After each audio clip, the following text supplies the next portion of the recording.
Assalamu alaikum. Salut tout le monde.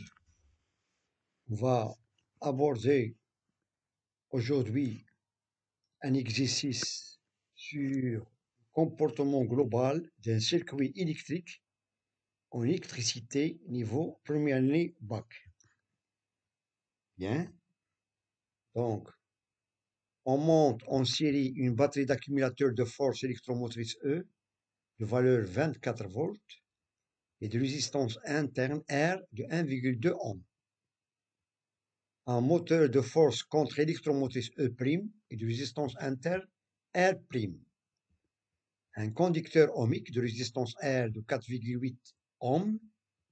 Un ampèremètre de résistance négligeable et un voltmètre monté aux bornes du conducteur ohmique. Donc, dans ce circuit, on a ici 5 éléments, voilà, électriques. Donc, une batterie, un moteur, un conducteur ohmique, un ampèremètre qui sert pour mesurer l'intensité du courant électrique et un voltmètre qui sert pour mesurer la tension.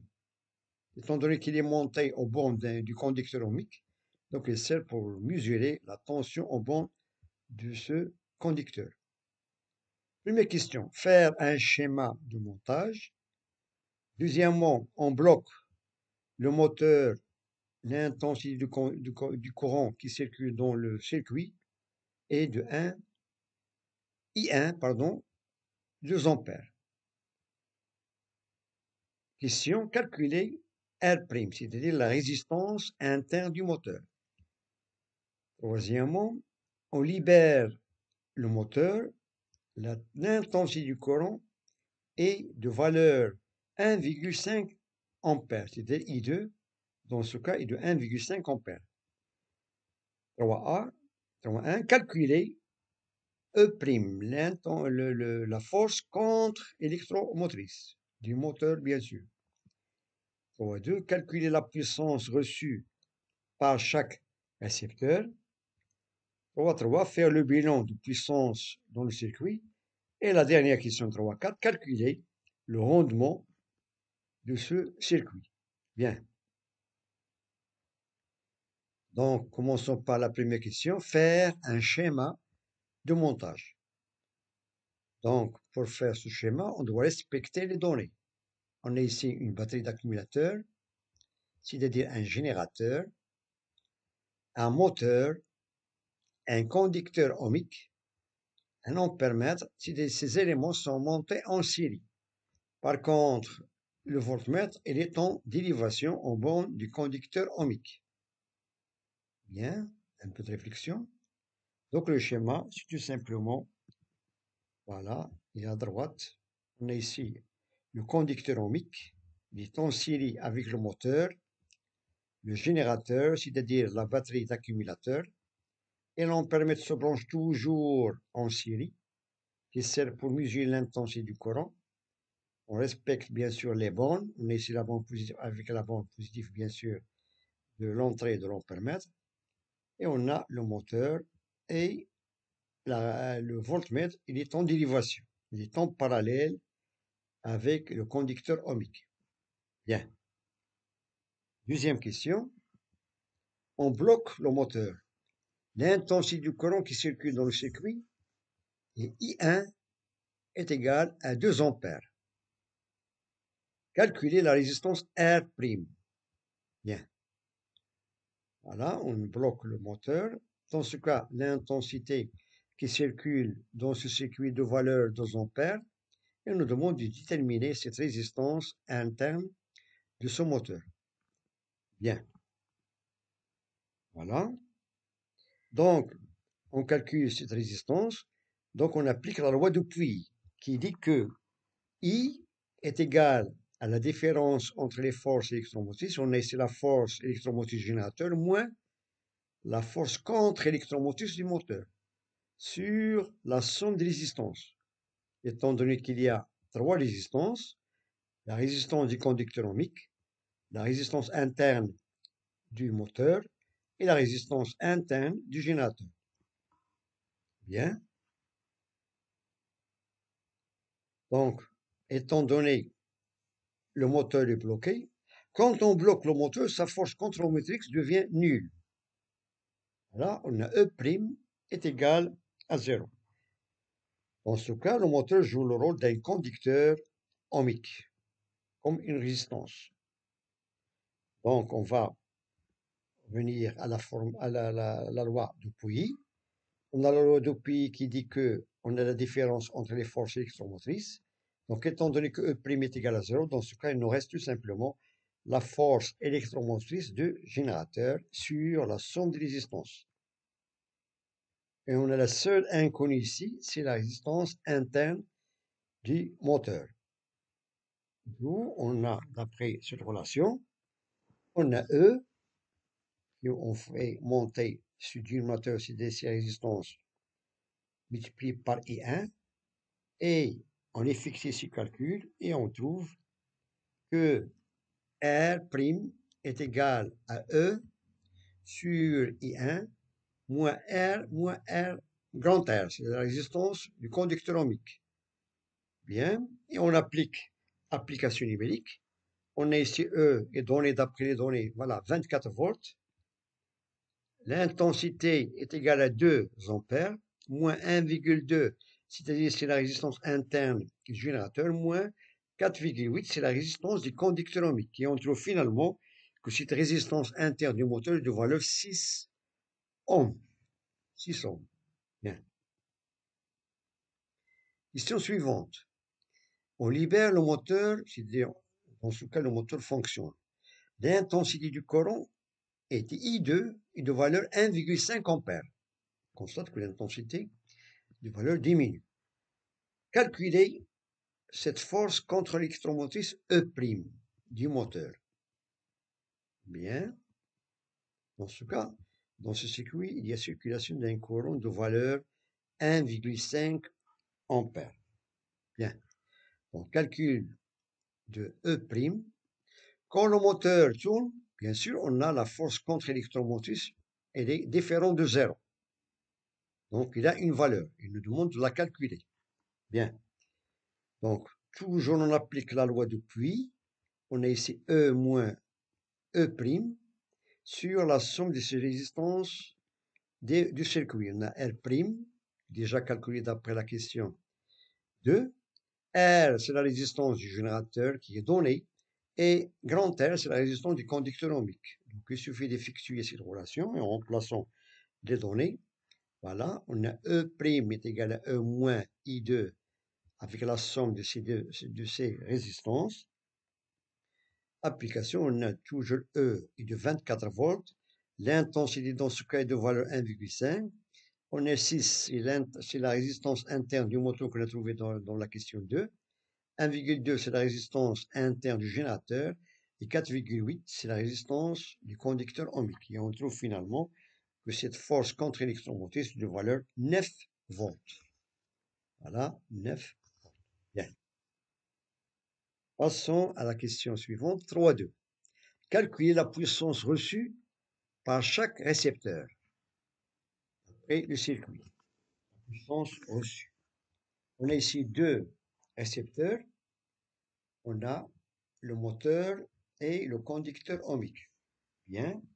Donc, pour calculer, on a deux récepteurs, bien sûr, c'est le moteur et le conducteur ohmique. Donc, la puissance reçue par le moteur, il suffit d'appliquer la relation. Voilà. On a PM, c'est la puissance du moteur. La puissance du moteur est égale à UAB fois I. Bien sûr, fois I2.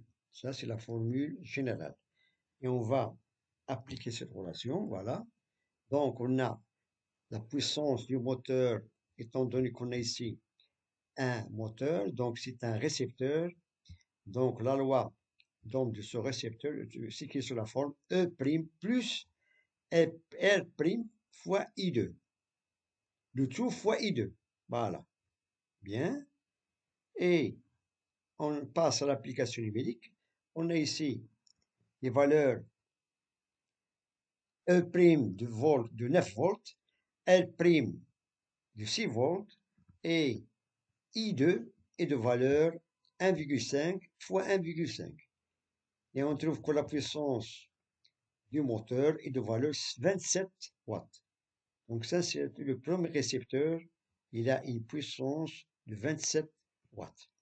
Bien sûr, c'est une puissance reçue lorsque le circuit est fermé et on a une circulation d'intensité du courant 1,5 ampères. Bien. Passons maintenant à la puissance reçue par le conducteur ohmique. On applique la même relation. Voilà, on a puissance est égale à UR fois I2. U, c'est la tension en borne de ce conducteur ohmique, qui est déjà déterminé par ce voltmètre. Et I2, c'est l'intensité du courant qui circule dans ce circuit. Et PR, c'est la puissance reçue par cette résistance, par ce conducteur ohmique. Bien. Et on peut effectuer, en appliquant la loi d'Ohm, on sait que U, d'après la loi d'Ohm, est égal à R fois I. C'est R fois I2 fois I2. On a ici I2 au carré. Application numérique, on a R déjà donné, c'est 4,8 volts, pardon, 4,8 ohms, on a l'intensité est de 1,5 ampères au carré. Et on trouve finalement que la puissance reçue par ce conducteur ohmique est de 10,8 watts. 10,8 watts. Bien. Question suivante. Faire le bilan de puissance dans le circuit. C'est-à-dire, on a ici, on nous demande de déterminer le bilan, c'est-à-dire l'inventaire de ces puissances dans ce circuit. Bien. Commençons par la puissance du générateur. Voilà. On a ici la puissance du moteur. C'est une puissance qu'on peut utiliser, il est utile, bien utilisé par le moteur. Et on a pour la résistance, c'est une puissance qui est thermique. Étant donné que lorsque le courant passe dans une résistance, donc il y a un dégagement de chaleur. C'est un effet de chaleur, un effet de Joule. Donc on peut nommer cette puissance, c'est une puissance thermique. Bien. Donc le bilan de puissance dans le circuit, on a la puissance du générateur qui s'exprime sous la forme de E fois I2. E, c'est la force contre-électromotrice fois l'intensité du courant qui circule. On a toujours l'intensité de valeur 1,5 ampères. Bien. Et on a dans ce cas E est de 24 volts. I2, c'est donné de 1,5, bien sûr, ampères. Et on trouve que cette puissance du générateur est de valeur 36 watts. 36 watts. Pour la puissance utile, ou bien utilisée par le moteur, c'est la même chose, on applique la même relation. On a ici la force contre-électromotrice fois I2. Bien. Et on a dans ce cas E', c'est déjà calculé, est égal à 9 volts. L'intensité, c'est la même de 1,5 ampères. Et on trouve que cette puissance utile, ou bien utilisée par le moteur, est égale à 13,5 watts. Lorsqu'on multiplie 9 fois 1,5, on trouve 13,5 watts. Bien. Il nous reste maintenant la puissance thermique.